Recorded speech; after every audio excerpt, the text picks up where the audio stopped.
It's the day before Thanksgiving. The season for thankfulness is upon us. So let's talk about how we can use gratitude to improve our financial well-being today. Mike Giordano, financial advisor with Williams Wealth Management, is here for our Mike on the Money segment. So Mike, first things first, money does play a big role in how we feel.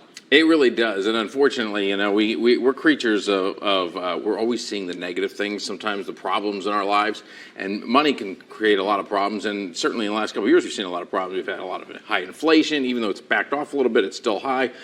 We've had people looking for homes, and they can't find homes because of affordability issues, so there's just been, and then you've had markets that have been up and down, so there's just been so many different things that cause a lot of anxiety, a lot of fear, a lot of stress in people related to their money. It gets into their psyche, so the first thing you got to do is get that reset, and this is where gratitude comes into play. Mike, we want to pause you right here because we want to toss to an NBC News special report. Great advice. Let's go ahead and toss to that now. Okay, we're going to hold on that special report. Live television, you used to work in it. I love live television. We're being told there is an NBC News special report coming up. We will bring that to you live. But meanwhile, let's go ahead and continue this conversation because this is really good stuff. Tell us how gratitude can improve our spending decisions. Well, first off, I'm very grateful for how good you're able to segue everything. That's beautiful. Got my producer right here in my ear. Yes, you're wonderful, Abby. Gratitude is great for your spending decisions because when you have a lot of gratitude in your heart and you're thinking about what you want to buy, you're not so much impulsively wanting to reach for things. You feel you have a better sense that you have enough and you're not constantly having to search and keep up with the Joneses. So it really gets you in a better place for buying the things that you really care about.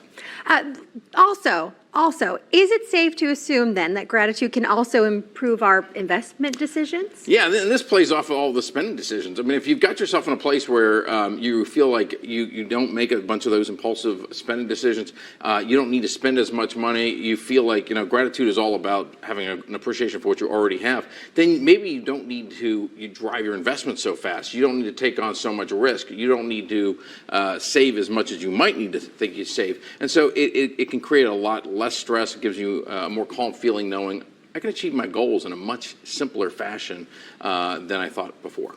Lastly, we always like to end this segment on action, right? So let's take some action. Can you share some simple steps to help us practice our financial gratitude? Yeah. The first thing you want to do is you want to find your happy place. Where's your happy place in your house? My bathroom in the bathtub alone. All right. Scratch that where my children are knocking on the door saying, "What are you doing?" All parents can relate to that. You can relate to that. I can.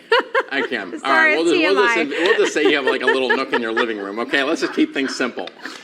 You go find your happy place, right? Yes. And once you find your happy place, you can get yourself mentally in a good place. You got your favorite drink, and now all of a sudden you start writing down all the things you're grateful for. Because if you start writing them down, you start thinking about everything that is going right in your life. You realize, hey, I'm still here, I'm still breathing, I'm still alive, I still got energy.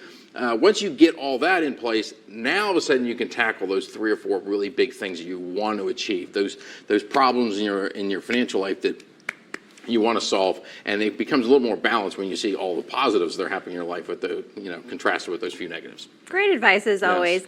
Mike Giordano, financial advisor with Williams Wealth Management for us here. Grateful for you, my friend. Wish you and your family a happy Thanksgiving. Mike has his 2 nephews right over there watching their uncle at work. New York. All the way from upstate New York. Welcome. And welcome to everyone who's traveling to this area for Thanksgiving.